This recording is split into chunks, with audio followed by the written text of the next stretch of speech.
우리가 살다 보면 원치 않는 일로 힘이 빠질 때가 더러 있습니다.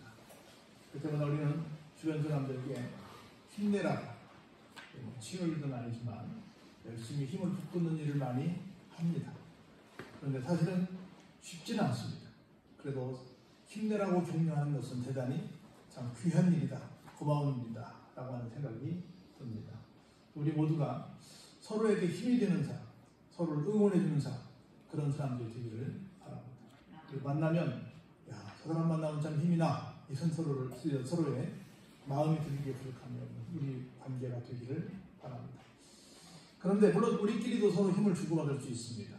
그런데 오늘 말씀을 통해서 여러분들이 확인하시게 되겠지만 우리가 진짜 힘을 받는, 궁극적인 힘을 받는 것은 어딘가를 살펴보시면서 참 힘의, 진짜 힘의 근원지를 발견하시는 이 시간이 되기를 바랍니다.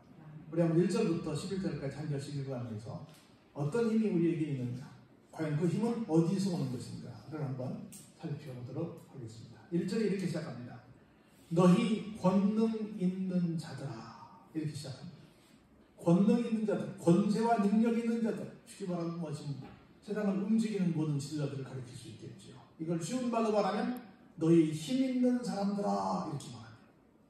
힘 있는 사람들아, 뭐라고 주문하냐면 영광과 능력을 여호와께 돌리고 또 돌려라, 이렇게 말합니다.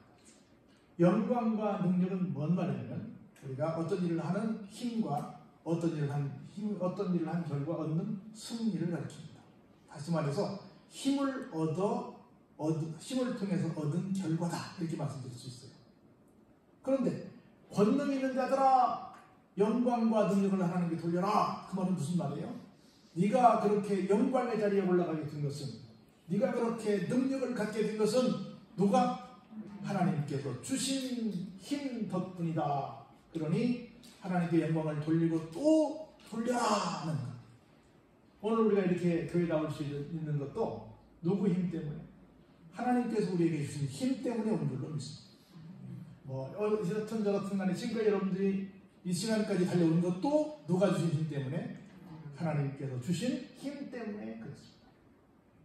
여러분, 여기서 너희 권능 있는 자들아 라고 하는 건 뭐냐면 그것은 힘 없는 사람들에게만 그런 것이 아니라 설사 힘이 있다고 생각하는 사람들도 그들의 힘은 사실은 누가 주신 힘이다? 하나님이 주신 힘이다.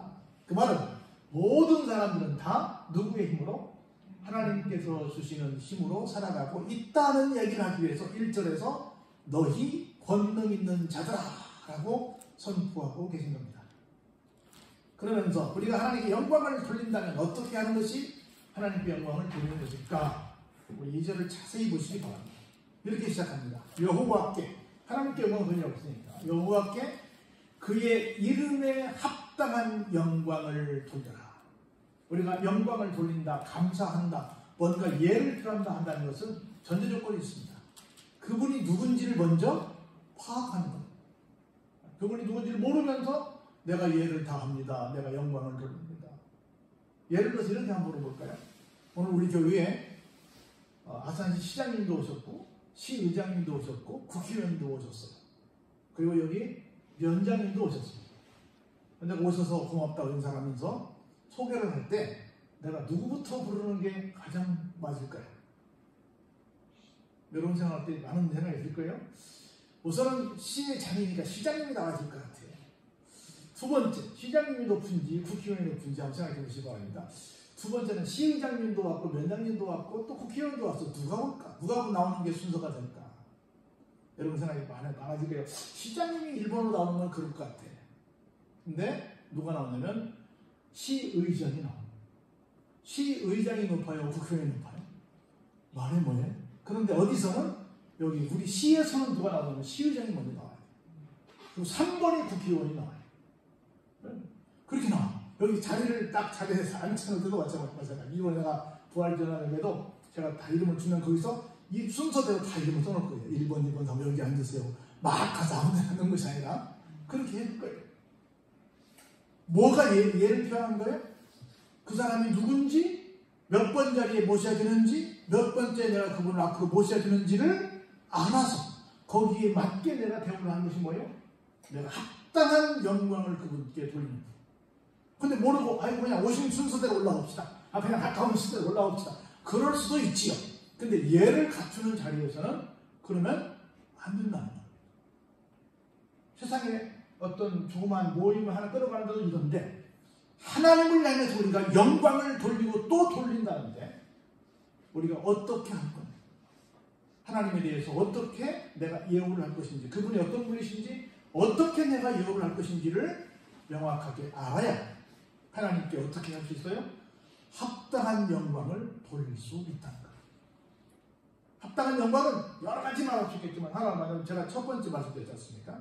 하나님이 어떤 대접을 받아야 될 분인지를 내가 알아야 한다는 거예요. 그래서 이제 두 번째 말합니다. 이렇게 거룩한 옷을 입어라. 다른 얘기죠. 하나님 앞에 여러 가지 좀 찔릴만한 일 없게 해라. 그 말입니다. 그리고 여호와께 뭐 해라? 예배해라. 하나님께 영광을 돌려드리는 것이 뭐냐면 내가 나름대로 뭔가 갖출 걸 갖춰서 뭐 하는 삶을 산다? 예배하는 삶입니다. 하나님께 영광을 돌려드린다고 그러는데 예배는 참석하지 않아. 하나님께 영광을 올려드린다는데 예배에 소홀해. 그러면 하나님께 합당한 영광을 돌려드리는 것이 아니죠. 당연히 아니죠. 하나님께 예배드리는 삶이 묶어 말하면 하나님께 합당한 영광을 돌려드리는 것은 하나님께 격식을 갖춘 예배를 드리는 것이다. 격식을 갖춰서 예배를 드려야 돼요. 언제부턴가 여러분들 자세히 보시면 아시겠지만 목사님들이 제 기억이 한 15, 16년 거의 20년 전부터 나왔는데요. 저는 그래도 감사하게 하나님께서 출애굽은 좀 타게 하는데 더위는 많이 안 타게 하셔서 이 옷 입는데 별로 큰 부담이 없습니다. 근데 많은 분들이 이 옷을 입는 걸 굉장히 부담스러워요. 많이 덥다. 이거 입고 있으면 많이 덥대요. 그래가지고 이 옷을 많이 벗습니다. 어떤 분들은 무슨 결기없게 하기 위해서 권위주의를 타니까 많은 말들을 합니다. 이 옷을 가지고 그래서 입었다 벗었다 굉장히 말을 많이 해요. 그런데 이것도 하나의 어떤 격식을 갖추는 상황이기 때문에 내가 더워도 좀 참고 이 옷을 입어야 되는 거예요. 해야 될 걸 해야 한다는 거죠.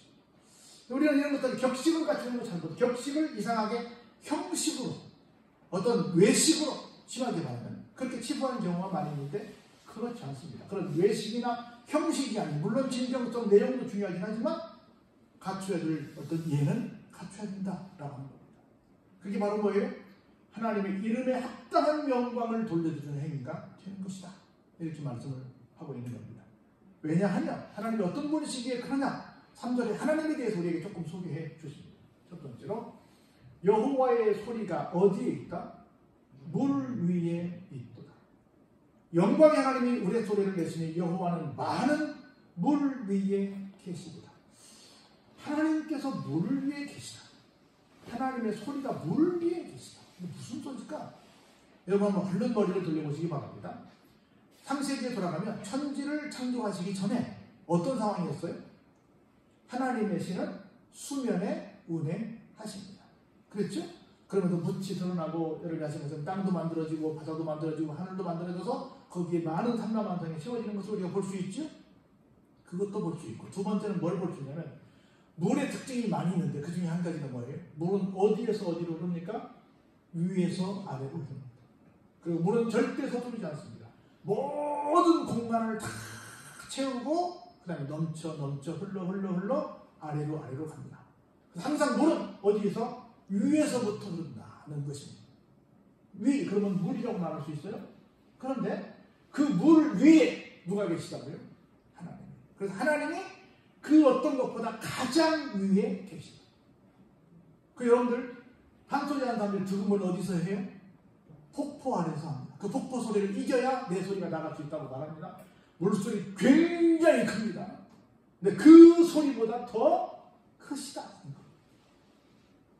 그래서 하나님은 가장 위에 계시고 가장 크게 계시다는 것을 지금 우리가 뭘 보고 있으니까? 시를 보고 있으니까 시적으로 표현한 것을 물 위에 계시다라고 표현을 한 겁니다. 그래서 4절 같이 한번 읽어보실까요? 여호와의 소리가 힘이 있으며 여호와의 소리가 위엄차구나. 아멘. 어떤 나이아가라 폭포든 무슨 폭포든 어떤 물이 쏟아져도 누구 목소리가 더 커요? 하나님의 소리가 더 크다는 거예요. 하나님의 소리가 더 위험합니다. 하나님이 실질적으로 큰 힘을 갖고 계시다는 겁니다. 모든 것의 힘의 근원이 누구시라고요? 하나님이시라고요. 그 얘기를 지금 하고 있는 겁니다. 그러면서 아주 무서운 말씀을 하세요. 여호와의 소리가 무엇을 꺾어요? 백향목을 꺾으시며 여호와께서 어디? 레바논 백향목을 꺾어 부수시도다. 무서운 말씀들이 계속 나와요. 왜 하나님이 뭘 꺾어 부숴 이런 말씀 나올까? 여러분이 아시는 것처럼 이스라엘이 지중해 왼쪽에는 서쪽에는 여러분이 아시는 것처럼 지중해가 있잖아요. 그리고 북쪽으로 레바논이 있어요. 그 이스라엘의 북쪽이 레바논이 있다는 거예요.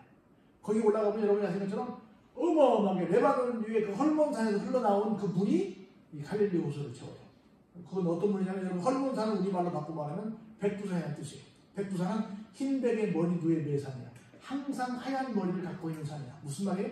항상 10년 12달 눈이 있는 산이라는 뜻이야. 그게 바로 헐몬산 똑같은 거예요. 그 눈 녹은 물이 내리기 때문에 갈릴리 호수의 물은 항상 찹니다. 굉장히 차요. 하다 보면 얼마나 큰 물줄기가 쏟아지는지 몰라요. 그래서 대단히 이스라엘 위에 있으면서 위엄을 자랑해요. 거기서 자라는 백향목이 얼마나 좋은지 몰라. 그런데 하나님께서 이건 뭐예요? 세상에서 잘나는 것을 시적으로 표현한 거죠. 위에 있고 대단한 어떤 것을 가지고 있는 조건을 갖고 있는 그런 것이라 할지라도 하나님께서 함께 하시면 어때요? 그것을 꺾어버리시고 부숴버리신다는 거예요. 너희들이 힘을 가지고 있냐? 나한테는 아무것도 아니다 라고 하는 말씀이죠. 그래서 이스라엘 사람들에게 정말 위대하게 보이는 게 뭘까? 이 시인은 바로 우리 북쪽에 있는 저 레바논에 있는 백향목을 이렇게 예를 들어 설명하면 사람들이 무슨 말인지 알 거야. 우리도 말하면 어디요? 저 백두산을 말하는 거예요. 백두산 가면 여러분이 이런 말을 듣습니다. 가이드가 돌은 물 위에 뜹니다. 그런데 나무는 물 속에 가라앉습니다. 뭘 거꾸로 뜬 거 아니에요? 그런 게 아니에요. 왜냐면 그 북풍한 소리 그 얘기는 그 나무가 얼마나 단단하게 자랐는지 얼마나 무거운 나무가 있는지 몰라요. 거기가 무슨 나무가 있냐면 여러분에서 사시나무가 있어. 여러분이 누가 막 벌벌 떨면 뭐라 그래요? 사시나무 떨면서 그러잖아요. 얼마나 추운 바람이 많이 불면 나무가 한시도 쉬지 않고 막 그렇겠어요. 그런 모진 바람을 이겼기 때문에 대단한 이 강도를 간직하는 그런 나무가 됐다는 거죠. 그래서 돌은 뜰지언정 나무는 뜨지 않는다. 그래서 대단한 나무를 막 칭송합니다. 그럴지라도 하나님께서 어때요? 꺾어버리시고 부숴버리시고 감히 하나님께 내가 힘이 있다고 대적해 하나님께 막 감히 그렇게 못된 짓을 해 그럴 수 없다는 거죠. 그 나무를 송아지같이 뛰게 하시며 레바논과 시로로 들 송아지같이 뛰게 하시며 다 꺾어져서 이리저리 낙인 들게 하고 말아버립니다. 뿐만 아니라 여호와의 소리가 무엇을? 화염을 가르칩니다. 얼마나 화염이 무서운 줄 아세요? 이런 건물의 불나무가 수천 도까지 올라갑니다. 그런데 그것도 하나님께서 갈라버리십니다. 하나님은 능치 못함이 없으신 정말 큰 힘을 갖고 계신 분입니다. 뿐만 아니라 여호와의 소리가 뭘 해요? 광야를 진동하십니다. 여호와께서 가데스 광야를 진동시키시다. 땅을 지축을 다 흔들어 놓는 거예요. 쉽게 말하면 여기 광야는 뭐예요? 우리로 말하면 수평선 같은 지평선이에요. 한도 끝도 없는 어마어마하게 넓은 땅입니다. 근데 그런 엄청난 땅도 어떻게 하나님께서 흔들어 버리십니다. 하나님은 못하실 것이 없었습니다. 그래서 보세요. 여호와의 소리가 얼마나 그 소리가 큰지 암사슴을 낙태하게 합니다. 여러분 우리 깜짝 놀란 거라고요? 어이구 왜 떨어질 뻔했네 그러잖아요. 큰 소리가 나면 놀란 소리 나면 낙태하게 하시고 삼림을 말갛게 벗기시고 그의 성전에서 그의 모든 것들이 말하기를 영광이라 하더라.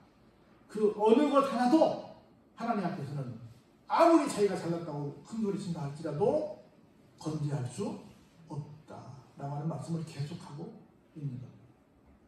그럼 보세요. 여호와께서 홍수 때에 뭐 하셨어요? 좌정하셨습니다. 여호와께서 영원하도록 왕으로 좌정하시도다. 좌정은 뭐예요? 딱 자리를 정하고 거기에 앉아 계신다. 홍수가 나든 무슨 일이 나든 우리는 홍수가 나면 이리 피하고 저리 피하고 지난번에 동쪽에서 불나가지고 얼마나 사람들 난리 났습니까? 지금 막 우크라이나에 전쟁이 나가지고 얼마나 난리가 났습니까? 무슨 일이 생기면 우리는 이리 피하고 저리 피하고 난리를 펴니다. 그런데 진짜 힘 있는 하나님은 어때요? 거기 계시는 거예요. 옛날 우리 뭐 양반들 그런 얘기해요. 양반들은 비가 와도 뭐 하지 않는데요? 뛰지 않는데요. 그런 것처럼 그건 좀 너무나 좀 비이상한 행동이긴 하지만 어떤 경우에도 어때요? 흔들리지 않아요. 그 자리에 탁 버티고 계셔요. 그런 능력자가 바로 하나님이시라는 걸 우리에게 소개해 주고 있는 겁니다. 그러면서 오늘 결론의 말씀을 하는 거예요. 여호와께서 자기 백성에게, 한번 따라해봐요. 자기 백성에게. 자기 백성이 누구요? 나죠. 우리지요. 그렇죠. 우리에게 무엇을 주세요? 힘을 주십니다. 여호와께서 자기 백성에게 무엇을 주세요? 평강의 복을 주십니다. 할렐루야. 이 모든 것들이 다 뭐요? 앞에 있는 소개한 것들이 진짜 힘은 하나님께서 갖고 계십니다. 그런데 하나님께서 갖고 계시면 뭐예요? 나 힘 많아. 나 대단해. 나 어떤 경우에 흔들리지 않아. 나는 백장부터 꺾어버릴 수 있고 나는 뭐 모든 것들을 다 그냥 정말 다 망가뜨릴 수 있어. 나는 대단한 능력자야. 그건 뭐예요? 그게 어때요? 뭐가 어떻게 의미가 있어요? 나하고 상관이 있어요. 의미가 있지. 그것이 나에게 긍정적인 면으로 나한테 와야 의미가 있죠. 할렐루야. 중요한 말씀이었습니다. 하나님께서 누구에게? 자기 백성에게. 물론 뭐 일반인들에게도 여러 가지 일반적인 은총을 주시긴 하지. 근데 궁극적으로 진짜 주시고 싶은 사람은 누구예요? 자기 백성이죠. 자기 백성에게 힘을 주십니다. 오늘 여러분들이 하나님이 말씀하시는 나는 하나님의 자기 백성이야. 우리가 자기야라고 부르는데 자기 백성이야 라고 그렇게 부름의 대상이 된 것에 대해서 감사하시는 이 시간 되시길 바랍니다. 똑같은 얘기를 합니다. 하나님께서 자기 백성에게 무슨 복을 줘요? 평강의 복을 주십니다. 여러분 세상 살면서 가장 중요한 게 뭐예요? 평강이지요. 나에게 평강이 주어져야만 내가 원할 수 있을 거 아니에요. 마음이 어지러운데 다른 모든 것들이 뭐 있으면 뭐 하겠어요? 다 귀찮죠. 내 마음이 평강이 있어야, 내 마음이 편안해야 나머지 것들이 의미가 있지요. 그래서 우리에게 힘을 주시는 하나님, 평강을 주시는 하나님. 우리는 늘 어디에 가자? 하나님께서 얘기하시는 자기 백성의 자리에 가자. 할렐루야. 그렇게 되면 오늘 두 가지만 기억하시면 됩니다. 하나님은 힘의 원천지. 그 어떤 힘도 그 앞에서는 절대 대항해 볼 수 없습니다. 그 어마어마한 힘을 가지신 하나님께서 자기 백성된 우리에게 주신다는 거예요. 힘도 주시고 평안도 주신다는 거예요. 이것을 받아서 정말 더욱더 힘차게 살아가는 여러분의 삶이 되시길 주의 이름으로 축원합니다. 은혜가